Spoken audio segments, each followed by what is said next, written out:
Dans 50 ans, il y aura plus de morts que de vivants sur Facebook. Aujourd'hui, un profil sur 100 serait celui d'une personne décédée.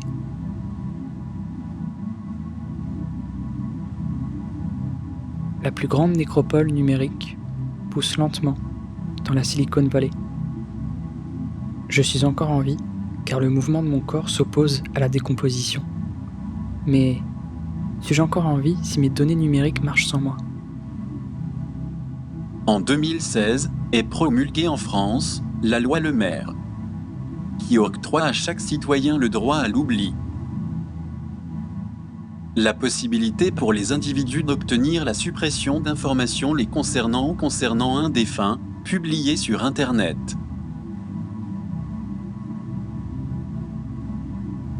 Un proverbe dit « Les morts ne sont vraiment morts que lorsque les vivants les ont oubliés ».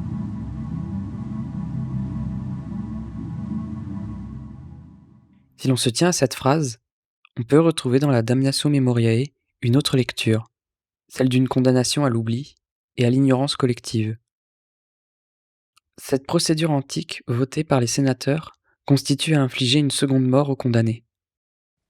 Celle de l'effacement de sa mémoire dans la société, de la négation de son existence, de l'interdiction du deuil pour sa famille. C'est le sort qui est réservé, de manière posthume, aux individus qui, selon le Sénat, ont été nocifs pour la société.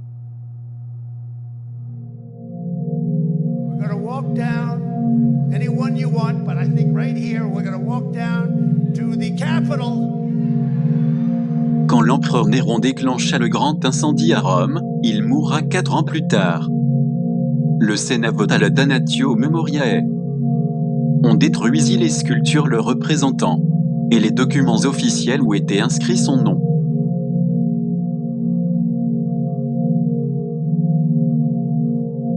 De fait, leur vœu était de l'effacer de l'histoire.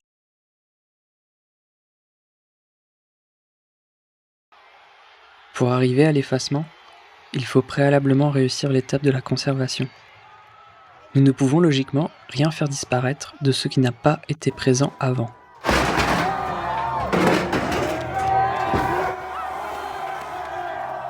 Pour ce qui est des morts, il faut attendre l'invention de la photographie pour arriver à la fixation du temps sur le négatif, pour capturer le regard au plus profond du sujet, au plus profond de son être. Aujourd'hui, j'ai rencontré mes ancêtres grâce à une entreprise israélienne qui utilise des algorithmes qui permettent d'animer les visages. Bonjour grand-père. Quand les premiers appareils photographiques arrivèrent en Amérique, les peuples natifs eurent peur que cette machine leur vole leur âme. Avec cette nouvelle manière de laisser une trace de nos existences, du transfert du corps sur le papier photosensible, nous sommes passés du sphère de Turin, le linceul qui serait imprégné par le corps du Christ, aux reliques laïques, celles de nos proches, de nos ancêtres et de tous ceux qui ont pu être photographiés.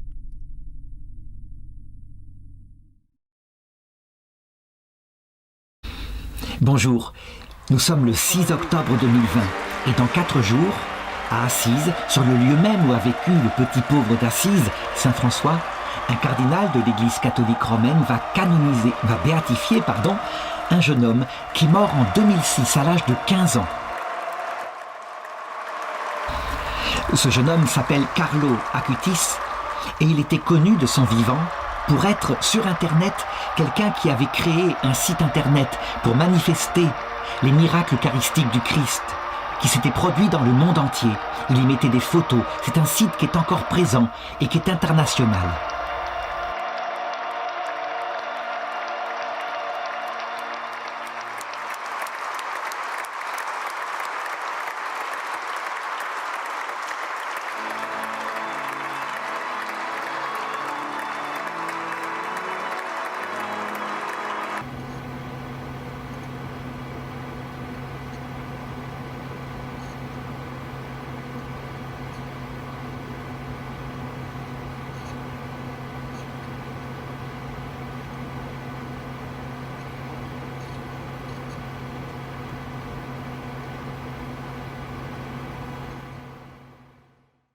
Le cadavre est un objet transitionnel du deuil à l'acceptation de la mort.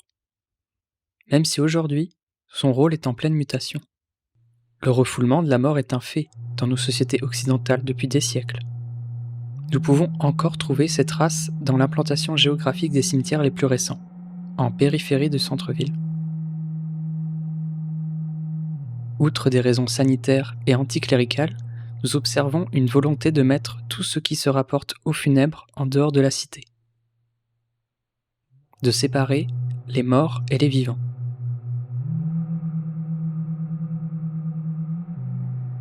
La sociologue Fiorezza Gamba émet l'hypothèse d'une évolution du deuil par le biais d'Internet. Sur le web, l'implantation géographique des cimetières virtuels n'est pas délimitée. Ils se retrouvent dans l'espace quotidien de nos navigations, car la mémoire et les souvenirs des défunts se retrouvent maintenus dans Internet, consultables à tout moment, à côté d'autres éléments qui désacralisent l'ensemble.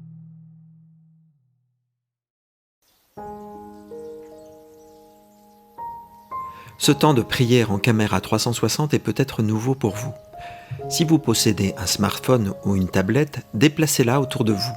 Vous verrez que l'image change comme si vous étiez sur place.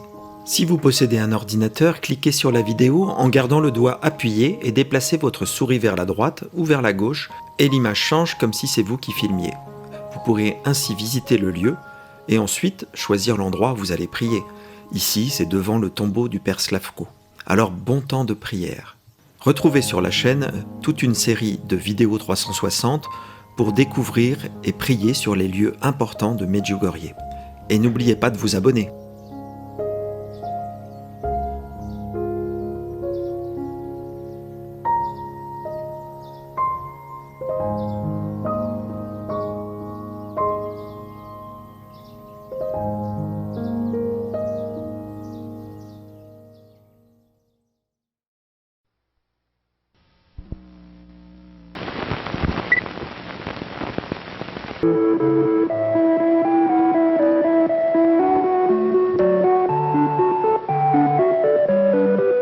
Avant la démystification de la mort et du deuil, la naissance d'Internet a engendré un requestionnement de notre corps, quand des ingénieurs ont imaginé une sorte de mimétisme de nos organes.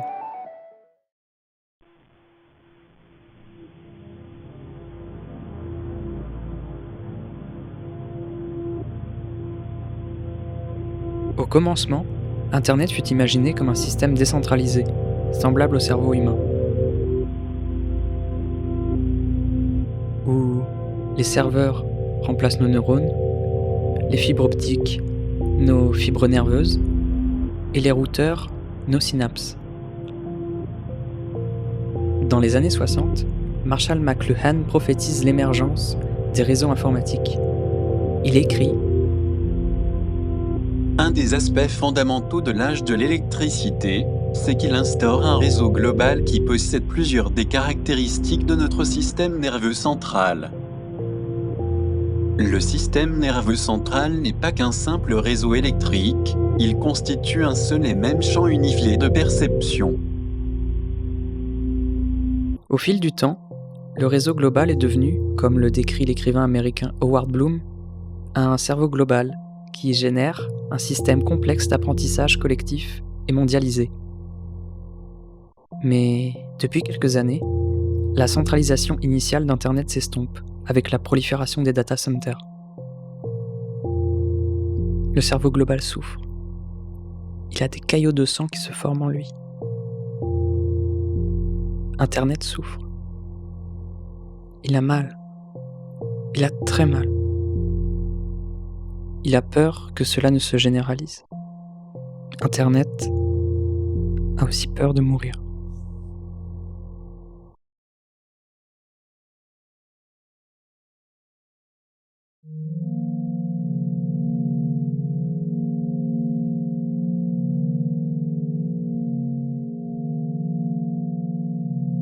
Aujourd'hui, on a tous nos souvenirs, toutes nos photos sur ces réseaux-là.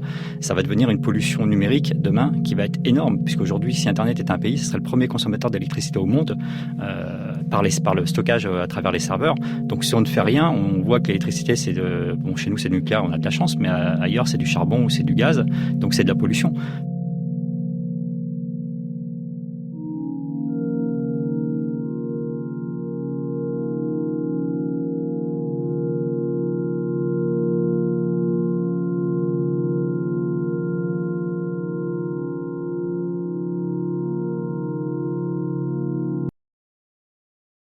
Selon un rapport de la revue The Lancet, un décès sur 6 dans le monde est lié à la pollution. Au début du XXe siècle, un nouveau schéma s'est dessiné. On vit, on crée des souvenirs sous forme numérique, et puis on meurt, dû à l'accumulation de ces derniers.